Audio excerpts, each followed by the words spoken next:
बिस्मिल्लाहिर्रहमानिर्रहीम। अस्सलाम वालेकुम माय यूट्यूब फैमिली, कैसे हैं आप? उम्मीद करती हूँ सब ठीक होंगे। मैं भी ठीक हूँ आप सबकी दुआ से। जी यहाँ पे अभी हो गया तकरीबन शाम का टाइम। आज तकरीबन एक हफ्ते के बाद मैं दोबारा से वीडियो बना रही हूँ क्योंकि तबीयत कुछ अपसेट सी है। मौसम आ गया सर्दियों का, तो आ गया नहीं बल्कि अब तो ख़त्म होने वाला है। तो मैं चली गई थी अपनी अम्मी की तरफ और वहाँ पे जाके फिर कुछ ना मतलब दिल ही नहीं किया व्लॉग वगैरह बनाऊँ या फिर कुछ और काम करूँ। तो खैर फिर आज ना काफ़ी दिनों के बाद मैंने कहा आज ही चले आप लोगों से ना रेसिपी शेयर करती हूँ आलू और कोफ्ता की। वैसे अंडा कोफ्ता होता है, मैं तो खैर आलू कोफ्ता बना रही हूँ। यहाँ पे ना ये जो देचकी है ये इसके इर्द गिर्द ना गाजर और चावलों को मैंने बॉयल होने के लिए रखा था, तो ये इसलिए उनका पानी है जो बॉयल आते हुए ना किनारों पे खुश्क हो गया। तो उसके बाद चावल और गाजर को बॉईल करने के बाद मैंने इसमें दूध शामिल किया है। अब ना ये अच्छे से पकने लग जाएंगी। यहाँ पे मैंने एक साइड पे ना ये देश की में घी डाल दिया और अब ये जो कोफ्ते हैं ना मैं इनको फ्राई करूँगी। तो क्योंकि हस्बैंड भी आए हुए हैं तो मैंने कहा चले, खाने में समझ नहीं आ रही थी क्या बनाना है क्या नहीं, तो मैंने फिर सिंपल यही सोचा कि चलें क्यों ना कोफ्ता आलू बना ले। वैसे अंडा और कोफ्ता बनाना था, फिर उसका ना दरअसल पता क्या मसला है, अंडा और कोफ्ता मैं इसलिए नहीं बनाती कि वो जब मैं सुबह के टाइम सालन खाऊं ना तो मुझे उसमें से ना अंडे की ना एक मतलब धीमी सी स्मेल होती है ना अंडे की, वो आती है। इसलिए फिर मैंने अंडे को स्किप किया। मैंने कहा अंडे नहीं डालेंगे, अंडे की जगह आलू डालेंगे। तो यहाँ पे जी ये मैंने कबाब है जो ये फ्राई करूँगी। उसके बाद फिर जब ये कबाब थोड़ा सा इसलिए फ्राई करती हूँ कि इसका कच्चापन है ना जो ख़त्म हो जाए, सही है ना। तब इनको फ्राई करने के बाद फिर मैं इसमें प्याज है जो वो भी गोल्डन ब्राउन करूँगी। पहले मैं इनको अच्छे से फ्राई कर लूँ। बाज़ लोग होते हैं कि वो फ्राई बिल्कुल नहीं करते, मतलब उसकी ग्रेवी बनाई और फ़ौरन से ना ग्रेवी में शामिल कर दिया। लेकिन मैं इधर इसको फ्राई करूँगी ताकि इसके जो भी है ना कच्चेपन की स्मेल वो ख़त्म हो जाए और उसके बाद ना ये ग्रेवी में डालने से टूटे नहीं, ठीक है। इसलिए मैं इनको करूँगी यहाँ पे फ्राई थोड़ा सा। आप लोग बताएं आप लोग किस किस सिटी से व्लॉग देख रहे हैं, मौसम कैसा है आपकी तरफ, सर्दी कम हुई है कि अभी भी सर्दी का ज़ोर है? खैर हमारी तरफ तो इतनी है नहीं है, धुंध वगैरह भी ख़त्म होगी बारिश होने की वजह से। फिर उसके बाद धूप वगैरह निकलने लग गई थी। आज ज़रा बादल छाए हुए थे आसमान पे और ठंडी ठंडी हवा चल रही थी ना, तो आज ज़रा मौसम है ना जो वो ठंडा है। मैं अम्मी की तरफ से कल आई हूँ तो वहाँ से मैं लेके आई थी साग, तो है नहीं लेके आई क्योंकि फातिमा मेरे साथ गई हुई थी, उसकी तबीयत तो ज़रा ख़राब हो गई थी, फिर हमें एमरजेंसी आना पड़ा तो साग मैं नहीं लेके आई। हाँ पंजीरी लेके आई थी, उसके बाद लीमू लेके आई थी। अचार भी मुझे फातिमा ने नहीं लेने दिया, वो इसलिए कि अचार अम्मी ने डाला नहीं था इस दफ़ा। और मैंने अपनी बड़ी सिस्टर को कॉल की, मैंने कहा मुझे ना अचार भेज दें, तो वो कहने लगी आज रुक जाओगी आप? मैंने कहा जी सुबह अचार लेके जाऊंगी। फिर अचानक से फातिमा की तबीयत अपसेट सी हो रही थी तो वो ज़िद करने लग गई कि वापस चलते हैं लाहौर। तो फिर मैंने ना अचार भी छोड़ आई मैं। तो अब वहाँ से मैं लेके आई थी खैर लीमू भी, पंजीरी थी, दूध था, उसके बाद कुछ अम्मी ने कपड़े वगैरह दिए थे, कुछ भाभी की तरफ से बेड शीट्स वगैरह थी, ड्रेस थे, तो मतलब ये चीज़ें लेके आई हूँ।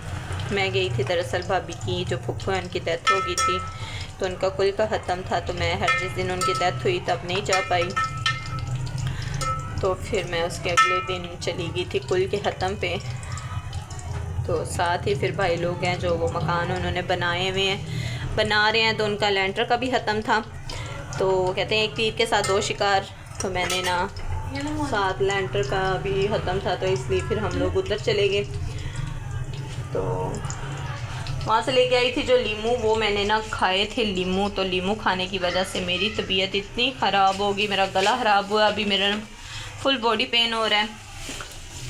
तो कुछ समझ नहीं आ रही क्या करना है क्या नहीं। वो दरअसल नींबू ऐसे होता है, मैं छील के नमक मिर्च लगा के या चाट मसाला लगा के वो बड़े चस्के से मैंने खा लिया। हस्बैंड भी कह रहे थे कि गला ख़राब हो जाएगा, लेकिन मैंने खा लिया। अब मेरी तबीयत ना अपसेट सी हो रही है। तो यहाँ पे जी आज फिर जो अम्मी की तरफ से दूध लेके आई थी ना, उसकी मैंने सोचा खीर बनाते हैं। तो कल क्या बनाया था, कल कौरमा लेके आई थी अम्मी की तरफ से ही, तो हम लोगों ने वो ही खाया। फिर दोपहर के टाइम हमने मटर पुलाव बनाया था। रात को हमने कुछ नहीं बनाया, फातिमा ने सालन भेज दिया था। अच्छा जी, बातें तो खैर ख़त्म नहीं होनी, आपको बता दूँ जी। ये था कोफ्ते का मटेरियल, जिसमें टमाटर, प्याज, धनिया, अदरक लहसुन का पेस्ट, हरी मिर्च। अभी मैं इनको फ्राई कर रही हूँ। इनको फ्राई करने के बाद फिर मैं प्याज को फ्राई करूँगी। फिर जब प्याज फ्राई गोल्डन ब्राउन हो जाएंगे, फिर टमाटर और प्याज को मैं ग्राइंड कर लूँगी। टमाटर, प्याज और सब्ज़ मिर्च, इनको ग्राइंड कर लूँगी। अभी यहाँ पे कोफ्ते फ्राई हो रहे हैं, तो तब तक फिर ये बर्तन वगैरह भी मैंने धो लिए थे। बर्तन नहीं, ये देखें, ये जो है ना, ये काफ़ी गंदे हुए हैं, लेकिन कुची का पता नहीं चल रहा। ये आलू मैंने कटिंग करके रखे हुए हैं, अभी छील के रखे हुए हैं, कटिंग नहीं की। बर्तनों का भी ना सर्दियों से हशर शुरू हुआ है, क्योंकि आजकल ना मैं सर्दियों की वजह से ना बस बर्तनों को ना जान छुड़ाती हूँ। वो कुची के साथ मांजती नहीं, वो कहते हैं ना पांडे मांजना, वो नहीं आजकल हो रहा, इसलिए ना इनकी बुरा हाल हुआ है, कंडीशन कुछ इस तरह से। लेकिन खैर अभी ना वो काला साबुन नहीं है मेरे पास, वो भी लेके आऊँगी। फिर बर्तनों की शक्ल ज़रा ना अच्छी खासी निखारूँगी। तो यहाँ पे जी ये अच्छे से फ्राई हो गए हैं, मेरे ख्याल से इतने बहुत हैं, सही है ना। ये मैंने बाज़ार से ही मंगवाए थे, तो घर में तो मेरे पास नहीं टाइम था, तबीयत भी ऐसी थी। बाज़ार से मैंने कहा चलो मंगवा लेते हैं, वो सही रहेगा। तो यहाँ पे इनको जी फ्राई ज़हर हो गई हैं, बाकी जो रह गए होंगे वो फिर हम कर लेंगे मसाले में फ्राई।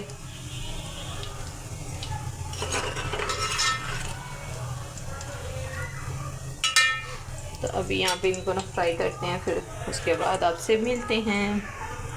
यहाँ पे ना अब मैं इनको निकाल लेती हूँ एक प्लेट में, क्योंकि इतने फ्राई जो हो गए हैं ना, बस ठीक है, ये ना हो के बेचारे ना गुलाब जामुन बन जाए जल जल के। अभी इनको निकाल लेती हूँ, फिर उसके बाद फ्राई करना है, प्याज फ्राई करेंगे।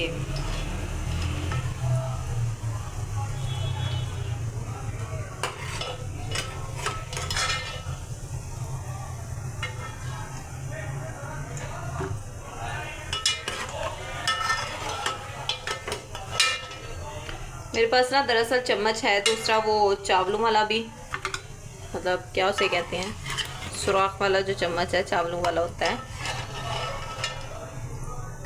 वो वाला भी है। लेकिन वो मैं ना खीर में रखा हुआ है, मैंने पता नहीं खीर में रखा है कि जो बर्तन धोए हैं उनमें पड़ा हुआ है, इसलिए ना फिर मैं इसी से निकाल रही हूँ। चलें जी, यहाँ पे ये निकालनी है। कोफ्ता वो ना गुलाब जामुन बानी गए हैं, ये देखें। अभी यहाँ पे शामिल कर लेते हैं ये प्याज। अच्छा वो ना मैं आपसे एक बात बताना आपको भूल गई थी कि मैं ना जब मेरे साथ बहुत बुरा हुआ, जब अम्मी की तरफ गई ना मैं, तो फातिमा की तबीयत मतलब ऐसी अपसेट सी थी कि अचानक हमें निकलना पड़ा। और जब हम रिक्शे में, वो रिक्शा हमारे मतलब मोहल्ले का ही था, तो हमने ना वो रिक्शा, अम्मी कहने लगी कि मतलब मेरे भांजे हैं जो वो आएंगे स्कूल से मनीफी, तो वो आपको ना छोड़ आएंगे लारी अड्डे में। लेकिन फातिमा की तबीयत ख़राब होने की वजह से ना हमें इमरजेंसी निकलना पड़ा। तो मैंने खैर अम्मी को बोला कि आप हमें ना रिक्शा ही करवा दे, वो हमें लारी अड्डे छोड़ देगा। रिक्शा खैर मोहल्ले का था, जानने वाला ही था, तो वो उस रिक्शा करवा लिया उसने। इन्हें बेचारे ने सारा सामान वगैरह, आटा वगैरह जो लाना था मैंने अम्मी की तरफ से, वो बाकी बैग वगैरह था, मतलब छोटी मोटी इस तरह की चीज़ें थी, तो वो ना उसी ने ही रिक्शे में रखी। उसके बाद ना भाई ने जो लैंटर ख़त्म दिलाया था, उस पर अभी मिठाई वगैरह बांटी थी। तो हम सब बहनों को ना एक एक टोकरी भाई ने मिठाई की दी, साथ में पैसे दिए। तो मैं ना बड़ी खुश हुई। भाई कहने लगे जाके ना अपनी मतलब जो जानने वाले उनके घर भेज देना और कुछ बच्चे खा लेंगे और कुछ फातिमा को दे देना। हम लोग इतनी खुश हुई शाम से लेके ना सुबह तक, जब तक मतलब हम आए नहीं ना। फातिमा ने टोकरी की इस तरह से केयर की है ना कि वो जैसे कहते हैं एक बॉडी गार्ड साथ साथ होता है, जैसे भी जाए तो उसकी नज़र यही थी मिठाई पे कि मिठाई हमें याद रहे। खैर जब अगली सुबह हुई तो मतलब जिस दिन हम गए उससे अगली सुबह फातिमा ने ना टाइम से ना मिठाई की टोकरी टेबल के नीचे से निकाल के ना सामने पेटी पे रख दी कि हमें ना जाते हुए याद रहे। खैर वो सामान वगैरह जब रिक्शे वाले ने रख लिया, मिठाई की टोकरी हमने उसे दी, उसने भी वो नीचे रख ली। जब हम गाड़ी लारी अड्डे पहुँचे तो हम लोगों ने ना गाड़ी में बैठे तो वो भाई ने सारा सामान उतार के ना तो वो गाड़ी में रखने लग गए। जब वो गाड़ी में रखने लग गए तो उसके बाद हमें ना मतलब ठंड से बुरा हाल हो गया था। तकरीबन 5 का टाइम था जब हम मम्मी की तरफ से निकले, शाम 5 बजे का टाइम था। ठंड काफ़ी हो गई थी कि रिक्शे से उतर के फ़ौरन हम गाड़ी में बैठ गए। ठंड से मत मारी हुई थी और जैसे ही हम गाड़ी में बैठे तो हमने कहा भाई को कि आप सामान ना गाड़ी में रख दो। खैर वो बेचारा अपने रिक्शे से सामान उतार के तो गाड़ी में रखने लगा और वो जो गाड़ी वाले ड्राइवर भाई हैं वो कहने लगे कि बाजी आप आगे वाली गाड़ी में बैठ जाए, 2 सवारी कम है, वो फुल हो गई है सारी गाड़ी, सिर्फ 2 सवारी कम है तो आप आगे बैठ जाए। हमने बोला भाई हम इतना सामान ले, कितनी मुश्किल से वो रिक्शे वाले भाई ने उस सामान को गाड़ी में रखा है, आप फिर से उतारेंगे तो फिर हम उतर जाएंगे, हम इधर ही ठीक है। खैर अगर मैं अब आके कहती हूँ कि हमें ना आगे वाली गाड़ी में बैठ जाना चाहिए था कि भाई की इतनी ज़िद करने पे, क्योंकि वो गाड़ी वाला भाई कह रहा 2 सवारी कम है तो आप आगे बैठ जाए। हमने ज़िद की कि हमने आगे नहीं बैठना, हम इधर ही सही हैं। अब आके हम पछता रहे हैं कि शायद हम वो ना बैठ जाते तो हमें पता चल जाता कि मिठाई की टोकरी है ना वो भाई ने नहीं रखी थी, रिक्शे वाले ने। अच्छा जी, जैसे हम गाड़ी में बैठे काफ़ी वेट किया गाड़ी का फुल होने का, मतलब वो गाड़ी बढ़ जाए सारे मतलब जितने भी हैं गाड़ी फुल होने में सवारियाँ रहती थी वो पूरी हो जाएं। खैर जी तकरीबन आधा घंटा पौना घंटा ना हमारी गाड़ी लारी अड्डे पे खड़ी रही, मतलब फुल होगी तो चलेगी ना। खैर हम बैठी रही, बातें शातें करती रही गाड़ी में बैठे हुए। पीछे भी वो आंटी एक थी, उनकी बेटी है, अच्छी हंसी वो मतलब गपशप होती रही गाड़ी में बैठते। खैर गाड़ी फुल हुई, जैसे गाड़ी चलने लगी, गाड़ी जब वज़ीराबाद से गुजर गई तो फिर मुझे ना जाके याद आया, मैंने कहा फातिमा मिठाई की टोकरी रखी थी। कहने लगी, फातिमा ना सो रही थी गाड़ी में, तो मैंने जैसे ही बोला फातिमा मिठाई की टोकरी रखी थी, फातिमा की ना ऐसे आंखें खुली जैसे उल्लू देखने लग जाता है। फातिमा कहने लगी है क्या नोमी वाकई गाड़ी मिठाई नहीं रखी? गाड़ी में मिठाई थी, रिक्शे वाले भाई ने मिठाई रखी नहीं। मैंने कहा पता नहीं, मुझे नहीं लग रहा, क्योंकि जब सामान रखा था एक आटे का तोड़ा था, दूसरा बैग था और मिठाई की टोकरी नहीं थी। खैर जी वो ना हम मोबाइल ऑन किया, ऑन करके हमने सीट के नीचे देखा, मतलब सीट है जो उनके नीचे देखा, कोई नहीं, टोकरी नहीं थी, आटे का तोड़ा था और साथ में बैग था और वो दूध की बोतलें वगैरह शॉपर में थी। खैर आगे वाले भाई से पूछा हमने कि वो कहने लगा ये तो एक शॉपर मेरा है, एक शॉपर आप लोगों का, और बैग और आटे का तोड़ा नीचे है और तो कोई शॉपर नहीं है इधर। खैर फिर ना फातिमा की तो आंखें उल्लू की तरह खुल गई। फातिमा ना गाड़ी में से ऊंची आवाज़ में कहने लगी अंकल हमारी मिठाई की टोकरी किधर है? लो जी अंकल कहने लगा बेटा गाड़ी तो मैंने फुल नहीं करवाई, मतलब सवारियाँ जिसने बिठाई हैं वो तो लारी अड्डे में हैं, मैं तो फुल हुई गाड़ी में बैठूँ, मैं तो ड्राइवर हूँ, मैंने तो सवारियाँ बिठाई नहीं। खैर जी हमने कहा जी आप ना फ़ोन करके लारी अड्डे में पूछे कि हो सकता है कि जिस गाड़ी में हमें वो भाई कह रहे थे कि आप आगे वाली गाड़ी में बैठ जाओ उसमें टोकरी गलती से रख दियो। खैर उन्होंने फ़ोन किया, उन्होंने कहा जी आप लोग ना टोकरी है जो वो इधर तो नहीं है, बाकी आप जैसे देख लें। टोकरी मतलब इधर नहीं थी, हमारी तरफ तो टोकरी नहीं है, ना ही हमने रखी है, आप अपने ना ड्राइवर से पूछे, रिक्शे वाले से। खैर जी फिर हमने क्या किया कि हमने ड्राइवर को फ़ोन किया, अम्मी को फ़ोन किया कि टोकरी मिठाई की नहीं है। अम्मी ने रिक्शे वाले को फ़ोन किया, रिक्शे वाले का नंबर बंद। फिर अम्मी ने ना हसन को भेजा कि रिक्शे वाले के घर जाओ। घर गया तो वो कहने लगा जी हाँ जी देखता हूँ मैं, देखा जब तो टोकरी नीचे थी, उसने सारा सामान रखते मिठाई की टोकरी रखी नहीं। वो हम इतना परेशान हुए, बाद में अली भाई को कॉल आई, उन्होंने हमें बताया जी टोकरी तो रिक्शे वाला साथ ही ले गया था। तो खैर अम्मी को ना घर में पकड़ा दिए टोकरी। कहने का मतलब था, इतनी सारी बात करने का मतलब ये था कि जितनी इंसान केयर करता है ना जिस चीज़ की, कि उसको रखता है ऐसे ऐसे नहीं, ऐसे हो ऐसे नहीं हो, वो काम ज़रूर ख़राब होता है। जितना केयर करे, जितना ख्याल रखेगी, काम सही हो जाए, वो ज़रूर ख़राब होता है। खैर मिठाई तो हमारी आई नहीं थी। बाद में मैंने भाभी को फ़ोन किया, मैंने कहा आप ऐसे करें कि मिठाई जैसे ही मिलती है ना, आप ऐसे करें कि लारी अड्डे में ना गाड़ी वाले को दे दे, ताकि वो हमें ना इधर दे देगा और अली भाई ले आएंगे। खैर मुझे तो शर्म आ रही थी ऐसे कहते हुए, लेकिन फातिमा को तो कहाँ होश आनी थी। फातिमा ने कहा जी जैसे तैसे भाभी को फ़ोन करो और उनको बोलो जी लारी अड्डे वाले जो भाई हैं ना, किसी भी गाड़ी वाले को दे दो, वो आगे से हम ले लेंगे। खैर देखिए अब फ़ोन मैंने कर दिया था, अली भाई का नंबर सेंड कर दिया था भाभी को। बाकी मिठाई का पता नहीं आती है कि नहीं, आ गई तो वेल गुड, अगर ना आई तो कोई प्रॉब्लम नहीं है। फातिमा वो है जो भूल गई होगी। बाकी ना ये था हमारा जी गांव में जाने का कुछ यादगिरी लम्हात, नादानी वाले के कुछ सामान रख के इंसान भूल जाता है। बाद में मम्मी कहने लगी मैं सही कह रही थी, मैं साथ जाती हूँ, आप लोगों को छोड़ के आती हूँ, दोनों एक जैसी हो। वो क्या कहते हैं, खच्चल मीन्स के दोनों मजाक करने वाली, मस्ती करने वाली दोनों एक जैसी हैं। तो इन्होंने ना सामान ध्यान से नहीं लेके जाना, मस्तियों में लगी रहेंगी, सामान सही नहीं जाएगा। तो मैंने कहा अम्मी मैं कौन सा फ़र्स्ट टाइम आई हूँ लाहौर से, मैं पहले भी तो जाती हूँ, बच्चों के साथ जाती हूँ, आप परेशान हो, काफ़ी ठंड हो गई है, खैर मैं चली जाती हूँ, आप परेशान हो, सारा सामान हम ध्यान से उतारेंगे। बाद में शामत आ गई, अम्मी ने शामत लेके आई फातिमा की, और मेरी कहने लगी बड़ी सियानी हूँ मैं। अम्मी मैं पहले कौन सा पहली दफ़ा आई हूँ, हम चले जाएंगे, ये ध्यान से गई हो तुम। मिठाई की टोकरी है रिक्शे पे छोड़ दी, वो तो रिक्शे वाला अपना था जानने वाला, कोई और होता तो टोकरी मिलनी थी। खैर देखिए जी इतनी सारी मैंने बातें कर ली आप लोगों से, मज़ा लगी। प्याज गोल्डन ब्राउन हुआ हो या इसको बॉयल आया हो, क्यों, वो वजह ये है कि ये देखिए गैस ना होने के बराबर है, ये देखिए। खैर हम भी डीड हैं, लगे रहेंगे।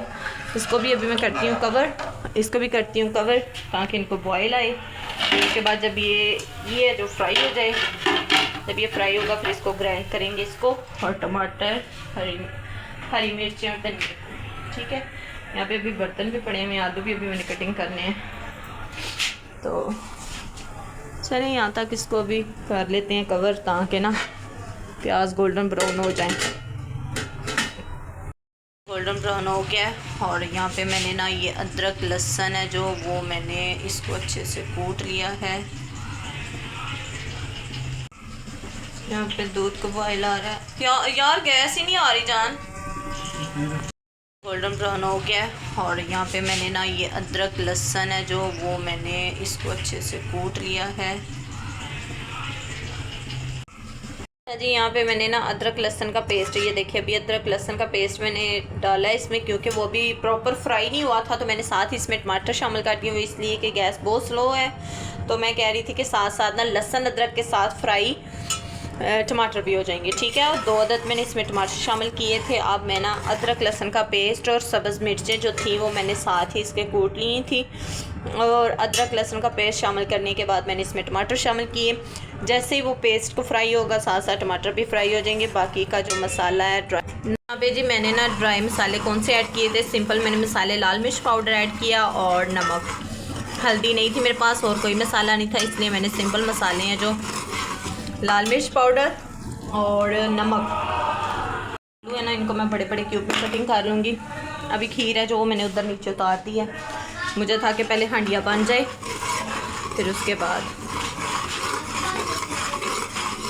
अच्छा मैं देती हूँ, यहाँ पे थोड़ा सा पानी शामिल करेंगे कि मिर्चें जले नहीं। इसमें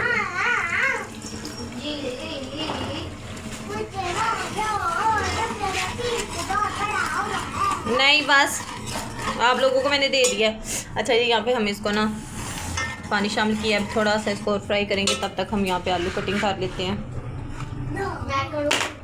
यहाँ पे मैंने आलू भी बड़े बड़े क्यूब में काट करके इसमें डाल दिए हैं।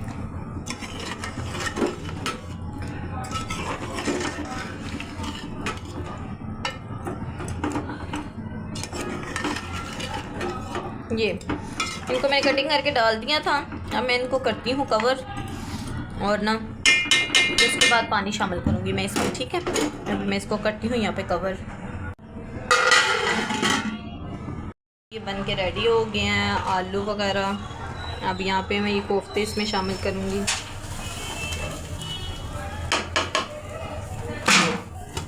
यहाँ पे दूध को बॉयल आ गया। बंद हो गया।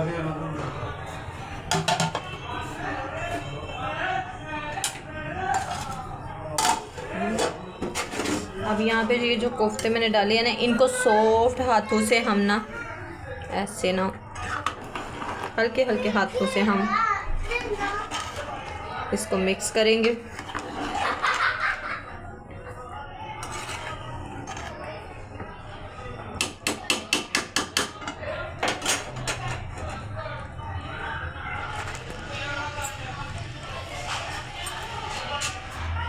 इसको करेंगे थोड़ी देर कवर।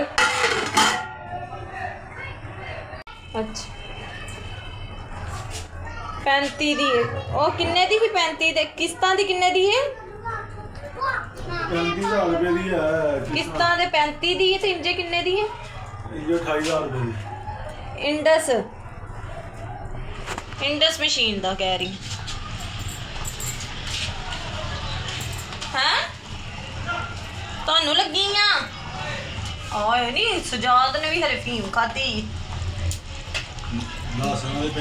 इंडस मशीन का कहते हो अम्मा जी 29,000 दी उंज ते जिन्ने ये सानू टाइम दिते उन्हें नहीं ये दसिया ते जिदे कोल एक कोल पता किलो उन्हें क्या 29,000 दी किस्तां दे पा के ते 35,000 दी बन जाएगी।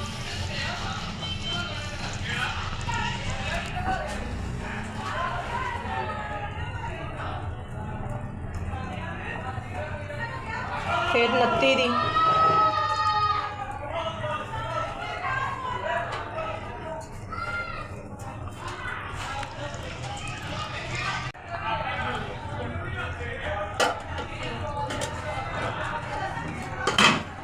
उत्ते के चिड़ियां कट्ठियां होईयां ने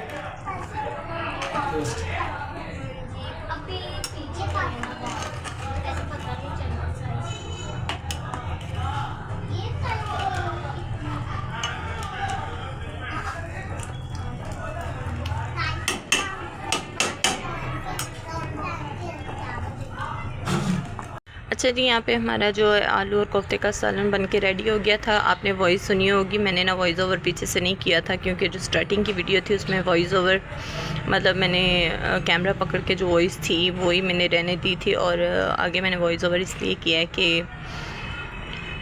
पता नहीं अब मैं यहाँ पे चुप करके कैमरा पकड़ के लगी हुई थी सालन बनाने। है यहाँ पे जी माशाल्लाह से मज़ेदार सा कोफ्ता बन गया। गैस ने बड़ा ही खपाया था। है जी खपने के बाद बनी गया सालन और आलू और कोफ्ते का सालन।